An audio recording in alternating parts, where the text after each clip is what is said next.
Olá, meus amores, sejam muito bem-vindas. Finalmente, o terceiro episódio da segunda temporada do podcast Priorize Já está no ar. Lembrando que esse é um canal feito para você que busca uma transformação na sua maneira de se ver, uma verdadeira mudança de hábitos, porque afinal de contas não é só sobre estética, autocuidado também é saúde mental. Quem já me segue e acompanha lá no Instagram, viu que o meu começo de ano foi bastante movimentado. Mudança de casa, a viagem de férias com a família. E por isso eu estive um pouco mais ausente por aqui. Mas não deixei de trazer vários insights por lá. Então, se você ainda não me segue, o link eu vou deixar aqui na descrição do episódio. E para a gente voltar com tudo, hoje, a gente vai conversar sobre a jornada da mulher que se aproxima dos 50. Eu me identifico com isso, né? Que também serve para mulheres que já estão ali na casa dos 40. Porque esse é um momento de transformação, de autodescoberta, onde buscar a leveza, a saúde e até a autenticidade se tornam nossos maiores aliados. E eu achei importante trazer isso para vocês. Né? A vida como ela é, mulheres da vida real, encarando aí vários desafios nessa mudança aí de fase, né? Então, se vocês, assim como eu, sente que a busca pelo corpo perfeito já não faz mais sentido e que a vida convida a gente a abraçar essa leveza, essa autenticidade, esse episódio é para você. A gente vai mergulhar aqui em questões que ressoam com o nosso coração, com a nossa mente, explorando como a gente pode viver essa fase com mais plenitude, mais alegria. A chegada aos 40, 50 é como se fosse, na verdade, um portal para sabedoria e liberdade. Depois dos 40, e especialmente chegando aos 50, a gente abre um portal para essa nova fase de vida onde toda a sabedoria acumulada se torna a nossa bússola. E a liberdade passa a ser como se fosse um mantra para a gente. Porque é um momento de reconexão com a nossa essência. Então, a gente deixa de se preocupar com o que os outros pensam e a gente passa a valorizar o que realmente importa para nós. Então, nesse sentido, a gente deixa de se preocupar com o que o outro acha da gente, com o que o outro diz que é melhor a gente fazer. A gente começa a olhar para a nossa vida, para a nossa história e tentar ali buscar o que realmente faz sentido para a gente. E nesse momento também, isso acaba levando a uma redefinição de prioridades. Então, a gente percebe que a saúde, por exemplo, o bem-estar e os relacionamentos significativos são os nossos maiores tesouros. Então, a gente deixa algumas coisas de lado, porque aquilo já não tem tanta importância para a gente. Tem outras coisas que fazem muito mais sentido, que nos fazem muito melhores. E algumas pessoas também redescobrem paixões. Então, a gente descobre, encontra novas paixões, coisas que fazem a gente se sentir bem, hobbies, atividades que vão trazer para a gente alegria, satisfação, aquela sensação de vitória mesmo. E também é uma fase onde a resiliência está muito presente, né? Então, a experiência da vida, de vida, nos torna mais fortes, mais capazes de lidar com os desafios da vida mesmo, com mais sabedoria, com mais ponderação, com mais reflexões, né? E a partir desse momento, para muitas mulheres, é uma fase de desconstrução da pressão estética, ou deveria ser, tá? Porque isso envolve uma leveza para a nossa vida, um autocuidado mais contínuo, mais existente, que faz mais parte, né, do nosso dia a dia, e uma aceitação maior, né? Porque a pressão estética que acompanha a gente desde a juventude, ela vai perdendo força, dando lugar a um novo olhar sobre a beleza. E isso é uma coisa que eu venho refletindo bastante, porque é, eu já contei minha história, né? Então, assim, eu sempre fui, apesar de uma criança e adolescente bastante ativa, eu sempre briguei com a balança, eu tive meus altos e baixos, eu consegui emagrecer, consegui depois da gravidez, mas sempre fiquei ali naquilo, né, do vai e volta, aquele famoso efeito sanfona, por N motivos. E eu gosto muito de frisar, porque não é porque eu sou professora de educação física que eu sou perfeita. Então, essa coisa de, tipo, você tem que ter o corpo perfeito, você tem que dar o exemplo. Sim, eu procuro dar o exemplo. Mas eu acho que não é só sobre corpo, né? Porque o exercício físico, ele vem trazer para a gente mais saúde. Então, a gente pensando na longevidade, de como a gente quer estar daqui a 10, 20, 30 anos. Então, 40, 50, como é que eu quero estar com 60, 70, 80 anos? Então, o exercício ele vai muito além de eu ter ali o bumbum empinado, o corpo perfeito e fazer aquelas coisas que todo mundo fala na internet. E também acho que, na verdade, existe aí um mito, né, sobre, não é possível uma mulher depois dos 40, depois dos 50, ter um corpo perfeito. Pode ser que sim, mas é isso que você quer? É isso que você está buscando? Porque muitas vezes isso acaba nos afastando do que a gente realmente quer. Para mim, é muito mais importante hoje entender que eu preciso ter saúde, eu preciso ter autonomia, eu preciso me sentir bem comigo mesma e não ficar me cobrando todos os dias numa busca incansável por algo que talvez para mim não seja possível. Talvez seja para você. Eu não estou dizendo que tipo, você não pode, de repente, ter um corpo extremamente atlético depois dos 40, dos 50. Muito pelo contrário, tem muitos exemplos aí na internet. Eu acho isso sensacional.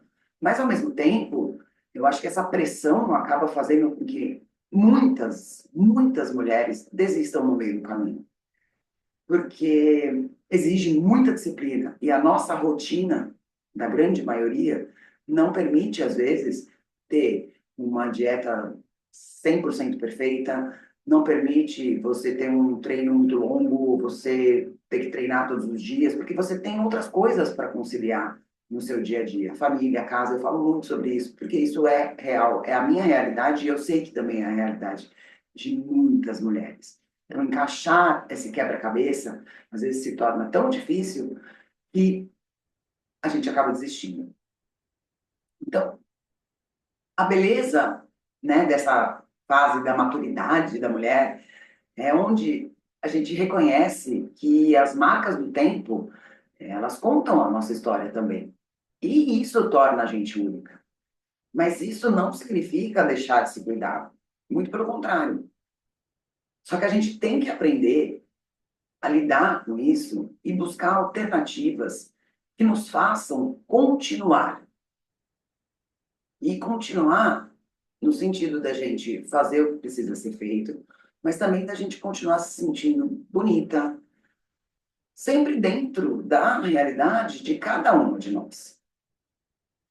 A gente sabe do poder do autocuidado, né? Então, se a gente consegue priorizar alguns hábitos, principalmente hábitos saudáveis, que vão nos trazer bem-estar físico e mental, como uma alimentação mais equilibrada, exercícios que te deem prazer, né? Então, sem imposições, faça isso ou faça aquilo, mas escolha, encontre algo que você se identifique e aqui aquilo você consiga manter, né, pelo resto da sua vida, como algo prazeroso, um sono mais reparador, momentos de relaxamento, de bem-estar, de cuidado, uma leitura, uma maquiagem, um cabelo, um skincare, não importa. É importante E isso faz toda a diferença para a gente, e a gente começa a entender que o quanto isso é importante, muito mais do que ter realmente esse corpo perfeito. Então, a aceitação é a gente passa a abraçar o nosso corpo com todas as suas transformações e reconhecendo que ele é o templo da nossa alma, né? A gente tem que cuidar do nosso corpo, não só pela estética, mas por tudo que envolve em torno disso. E aquela leveza do desapego. A gente aprender a deixar de se preocupar tanto com esses padrões, muitas vezes irreais, e passar a valorizar a beleza da simplicidade, da sua autenticidade. E isso requer uma inteligência emocional. Então, a gente aprender a gerenciar as nossas emoções com sabedoria, mas também com compaixão.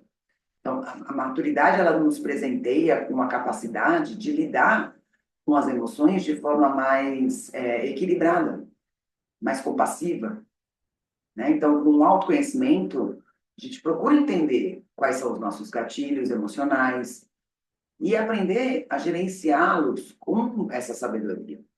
Porque a resiliência emocional é a capacidade de você desenvolver como superar desafios com essa leveza, com um pouco mais de otimismo, com esperança e sem tanta autocobrança. A gente passa a ter que entender a importância da gente ter mais empatia e compaixão com a gente mesma.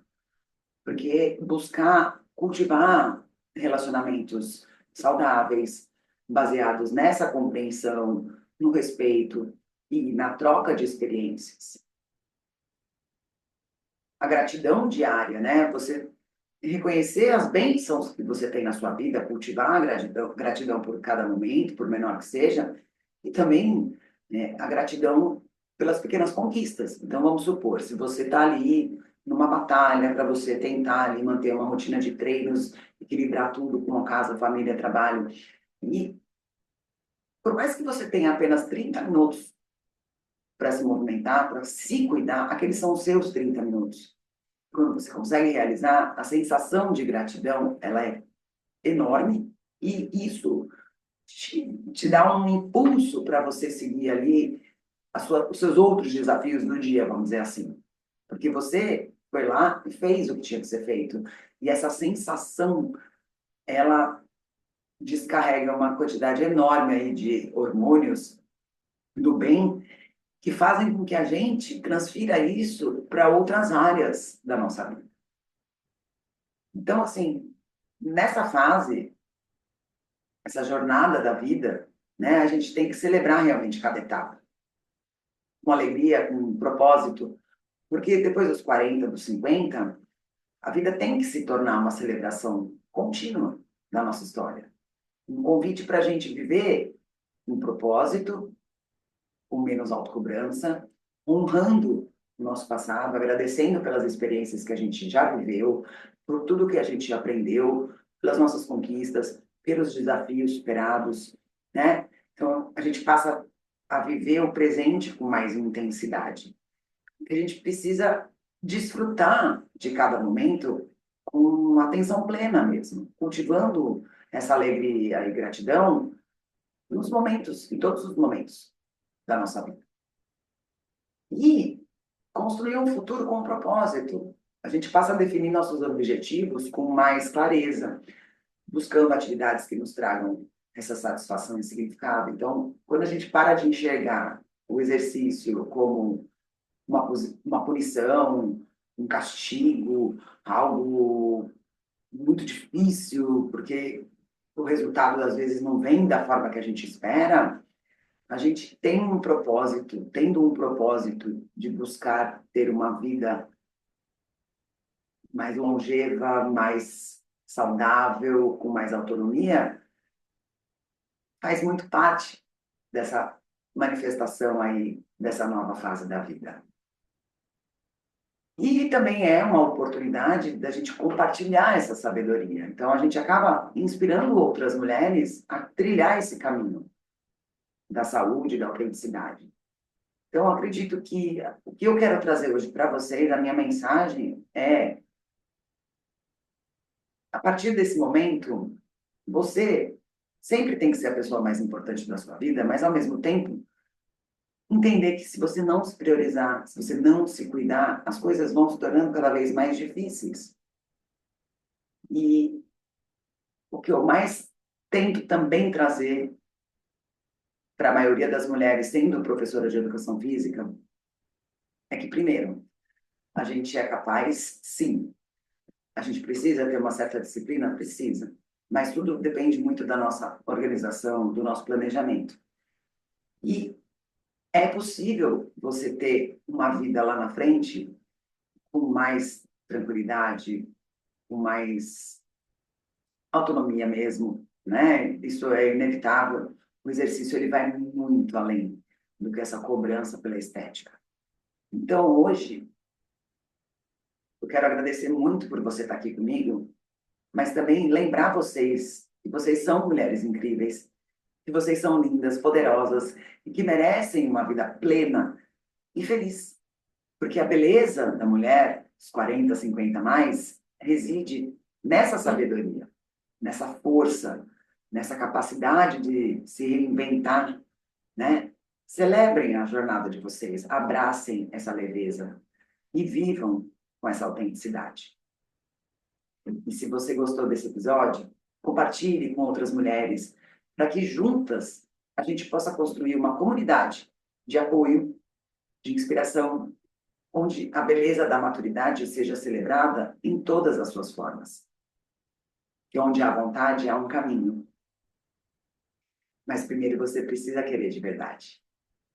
E eu desejo a vocês todas um excelente começo de semana. Se cuidem e até segunda que vem. Um grande beijo. Tchau.